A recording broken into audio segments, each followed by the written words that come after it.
Some apologies don't reopen doors. In Nigeria, people like to say, time heals everything. It sounds wise, it sounds comforting, but it isn't true. Time does not heal what was ignored. Time does not raise children.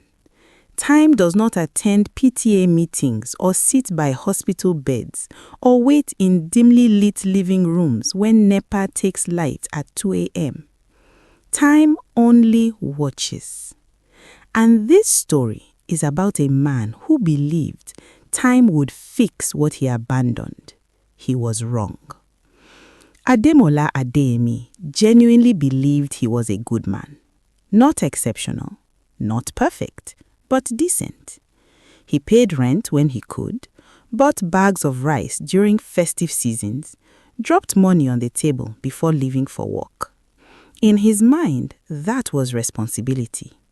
But life in Ibadan was getting heavier. Fuel prices rose, school fees increased, his tailoring business slowed down.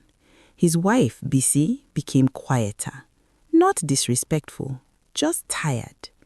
Their conversations turned into sighs, their laughter disappeared, and their daughter, Morayo, started asking questions that made his chest tighten. "Daddy, why are you always angry? Daddy, are we poor?" He had no answers.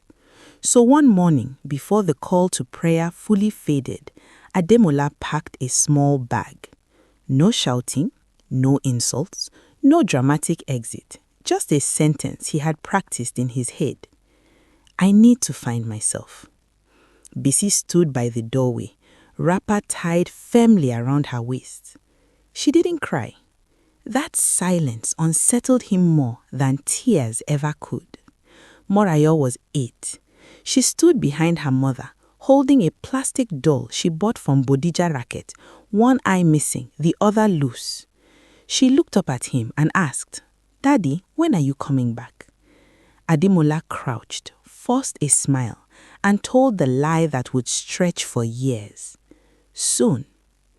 At first, soon felt real.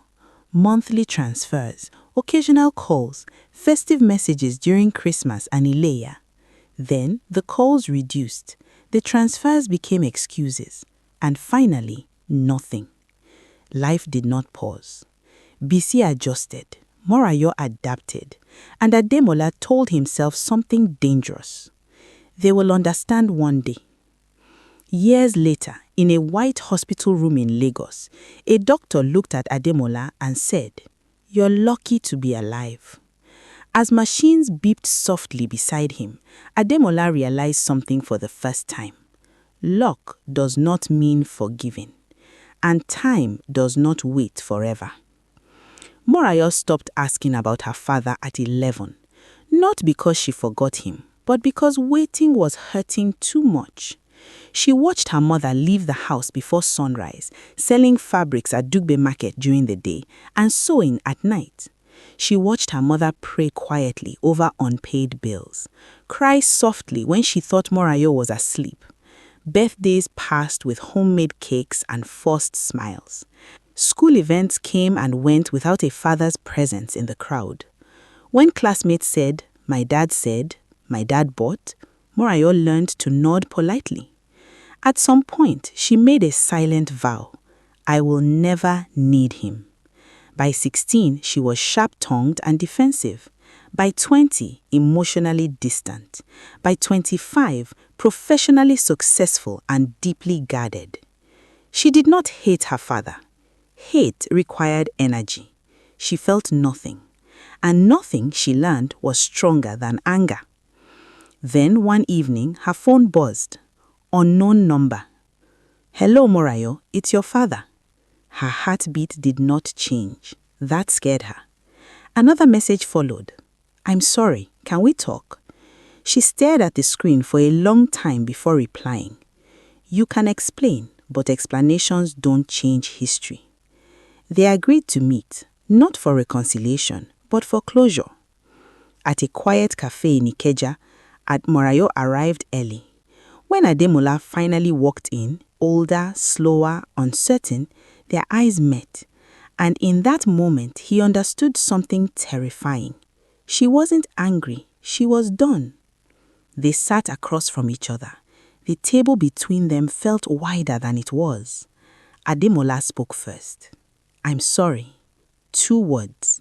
Late words. He explained the pressure, the shame, the fear of being seen as a failure in a country that does not forgive weak men. He talked about how living felt easier than staying broken.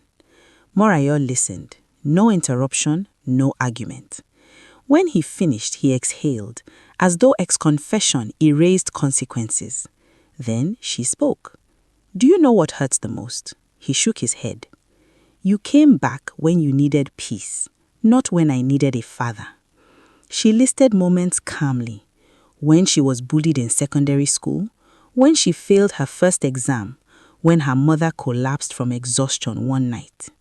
You don't get to disappear from the struggle and return for the reward. Tears streamed down Ademola's face. "I'm here now." She nodded slowly. "Yes, and now is too late." She stood, paused, and delivered the sentence that ended everything. Some apologies don't reopen doors. They only explain why the door closed. She walked away. Ademola tried afterwards. Birthday messages, festive greetings, one final handwritten apology. No reply. Not out of wickedness, but out of boundaries. He learned too late. Love is not automatic. Forgiveness is not guaranteed, and presence cannot be replaced with regret. Morayo did not feel lighter, but she felt free. She had buried her father years before he returned, and you cannot resurrect someone who already died in your heart. This story is not about punishment. It is about timing, about how love delayed can become love denied. If you are still present, still able to show up, do not wait for regret to introduce you, because some doors don't slam, they close quietly, and when you finally knock, no one answers. Please don't forget to like, share, and subscribe.